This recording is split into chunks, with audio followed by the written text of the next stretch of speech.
Olá, mulheres comprometidas. Que a paz esteja com todas vocês, mulheres de Deus, mulheres abençoadas. Vamos juntos para mais um livro, Uma Vida com Propósito. E hoje o tema de hoje que nos fala é cultivando a comunidade. Hoje nós vamos falar sobre cultivar a comunidade, sobre como construímos relacionamentos fortes. Tiago 3,18 vai dizer: você poderá ter uma comunidade saudável, solidária, bem-sucedida e que Deus aprova somente se trabalhar duro para fortalecer os relacionamentos. Elas passaram a seguir o ensino dos apóstolos, a vida em comunidade, a refeição comunitária e a prática da oração. Atos 2:42. A comunidade tem a ver com comprometimento. Quando pensamos em uma vida em comunidade, somos todos voluntários. A gente faz porque ama e é necessário fazer porque ama. A gente faz por entender que aqui é um corpo, aqui é uma comunidade e você pode se perguntar: mas daí se ninguém não fizer? Mas aí a igreja, ela é guiada pelo Espírito Santo. Se você não fazer o que é sua função, Deus levanta outra. Ninguém no reino de Deus é insubstituível.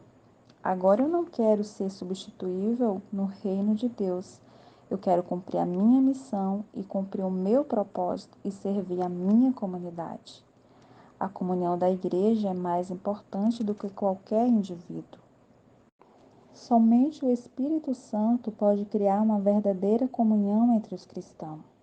A comunidade tem a ver com comprometimento, mas ela cultiva isso por meio das escolhas feitas e dos compromissos que fazemos. Paulo ele faz referências a essa dupla responsabilidade. Vocês estão unidos na paz por meio do Espírito. Portanto, esforcem-se para continuar unidos nesse modo.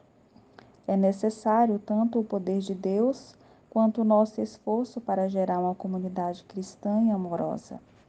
Infelizmente, muitos crescem em famílias com relacionamentos adversos, por isso carecem das habilidades relacionais necessárias para experimentar a verdadeira comunhão.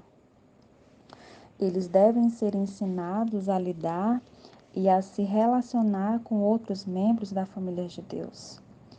Felizmente, o Novo Testamento ele é repleto de instruções sobre a vida em comunidade. Como afirma o apóstolo Paulo: escrevo-lhes estas coisas para que vocês saibam como viver na família de Deus. Essa família é a igreja. Se você está cansado de comunhão dissimulada e gostaria de cultivar a comunidade amorosa e verdadeira em seu grupo, na classe de estudo ou na igreja, será necessário fazer algumas escolhas difíceis e assumir alguns riscos. Então, quando viemos em comunidade, precisamos ser sinceros e vai ter dias que você não vai estar bem. E você vai falar: hoje eu não estou bem, eu não estou legal, eu estou cansado, eu estou triste.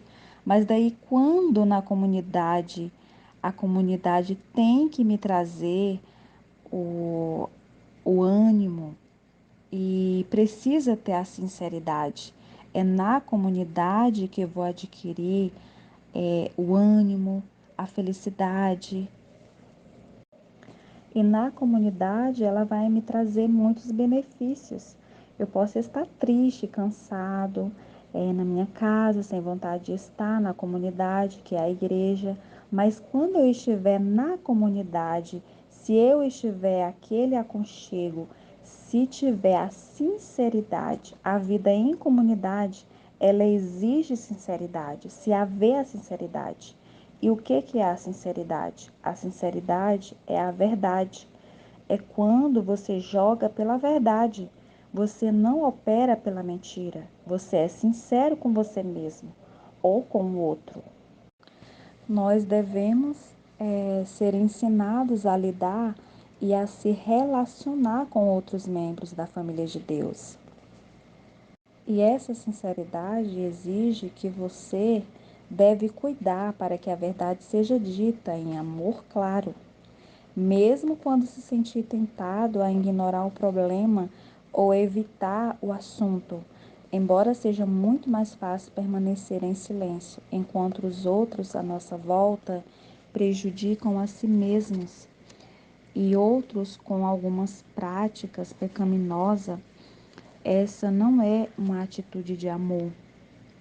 São poucos os que podem contar com alguém que os ame o suficiente para dizer-lhes a verdade, mesmo quando machuca. Então, continua no caminho da autodestruição.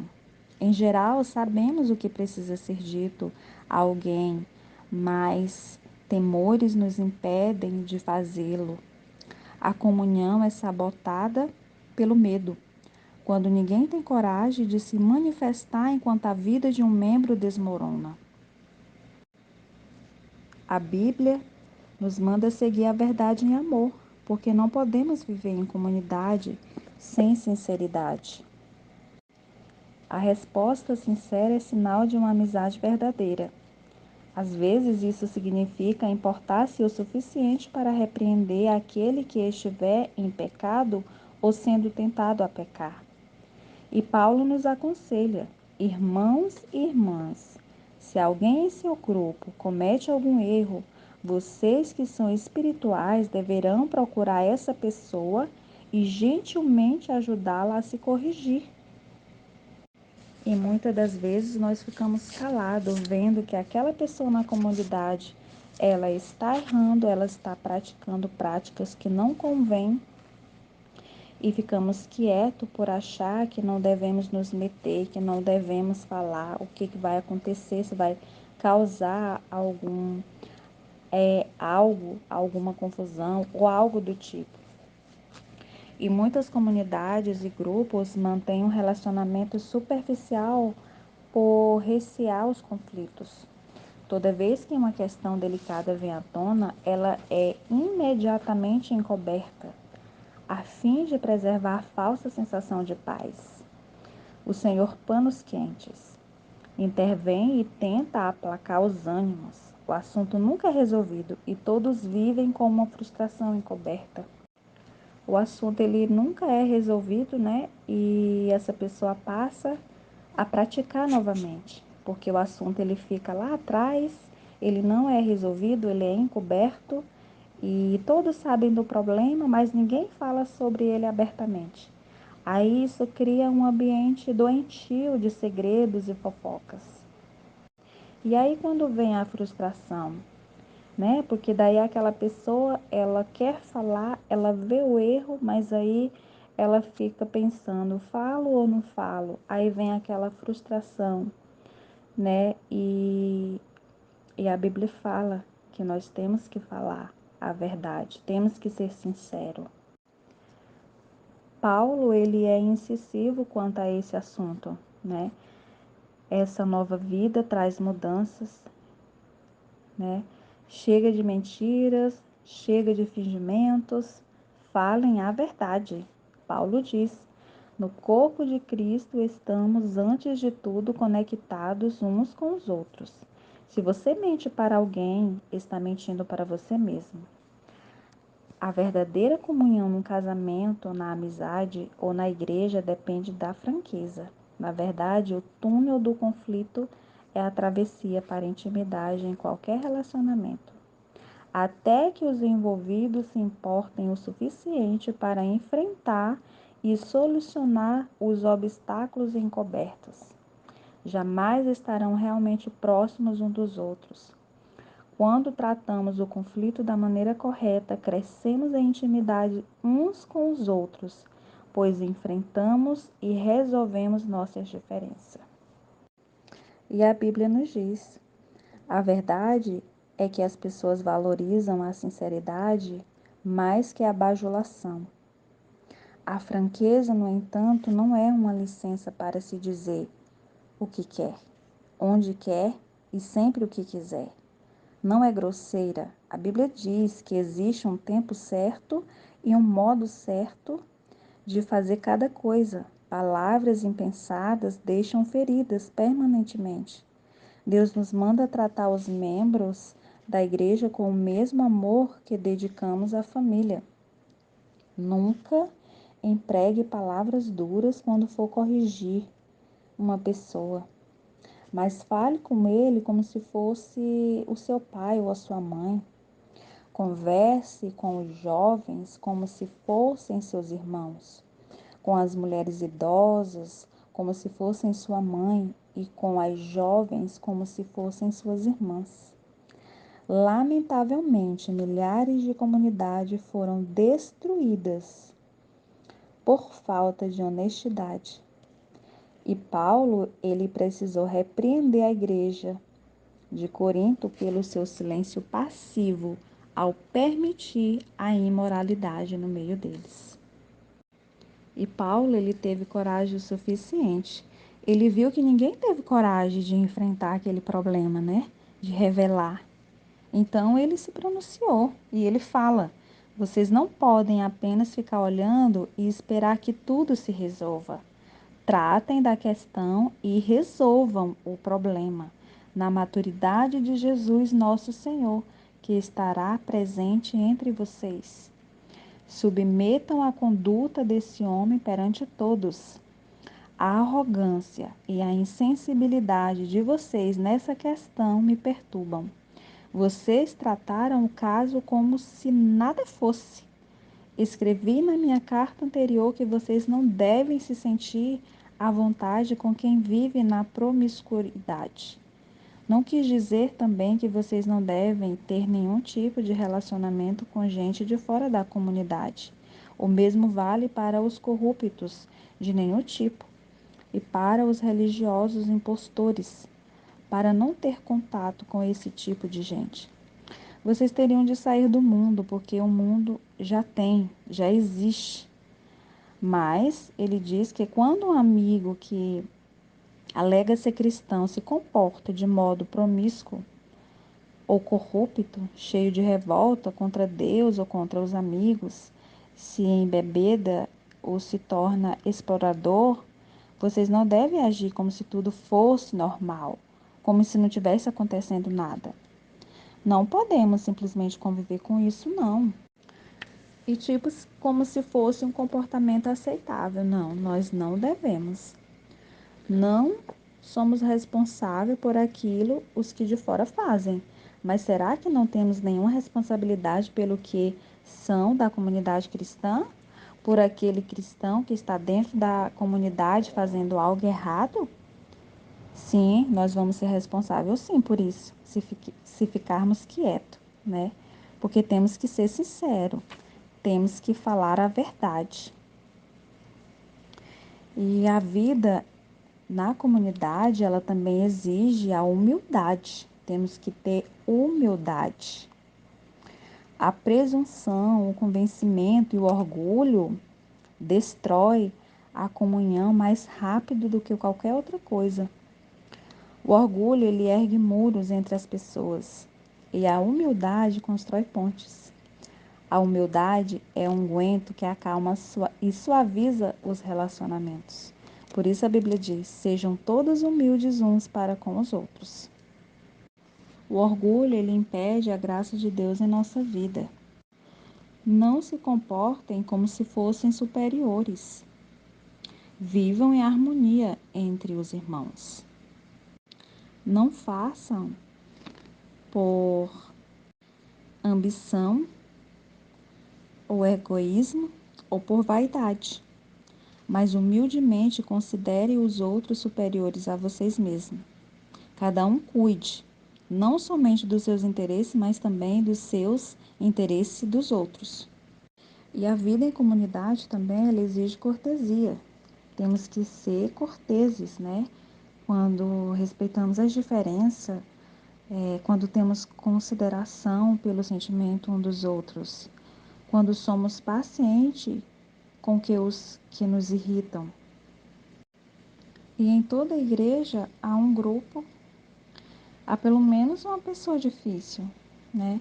E normalmente mais que uma. Essas pessoas podem ter carências emocionais, inseguranças, né? Profunda maneirismo, irritantes e habilidades sociais.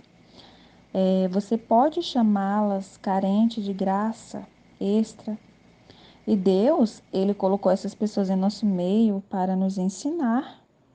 É um teste para a comunhão, é para nós crescermos. Será que conseguiremos amá-las como irmãos e irmãs, tratando-as com dignidade? Tem mais alguma coisa. A vida em comunidade, ela também exige o sigilo. Somente num ambiente seguro, onde existe acolhimento amável e sigiloso, as pessoas irão se abrir e compartilhar suas maiores mágoas, necessidades e seus erros.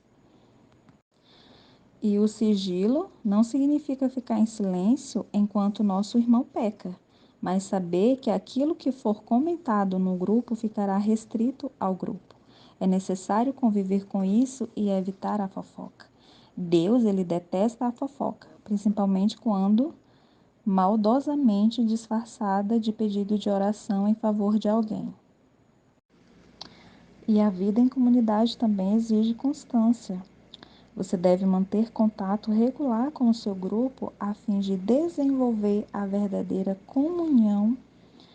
Relacionamentos exigem tempo, e a Bíblia diz: não abandonemos como alguns estão fazendo o costume de assistir às nossas reuniões. Pelo contrário, animemos uns aos outros. Devemos ter o hábito de nos reunir. Hábito é algo que você faz com frequência, não uma vez ou outra. É preciso passar tempo com as pessoas, muito tempo, para estabelecer relacionamentos íntimos. Por isso, observamos uma comunhão tão superficial em muitas igrejas. E pensando sobre o meu propósito de vida, comunidade exige comprometimento. É o tema da nossa reflexão. E o versículo para memorizar, nós compreendemos o que é o amor quando descobrimos que Cristo deu a sua vida por nós. E isso significa que temos de dar a nossa vida pelos outros fiéis. E a pergunta para meditar é: como eu poderia hoje ajudar meu grupo e minha igreja a desenvolver as características de uma comunidade verdadeira? Vamos então refletir sobre esse livro, sobre esse capítulo de hoje, né? Ele nos ensina a ser sincero e a como lidar em uma comunidade. Que Deus abençoe a todas vocês.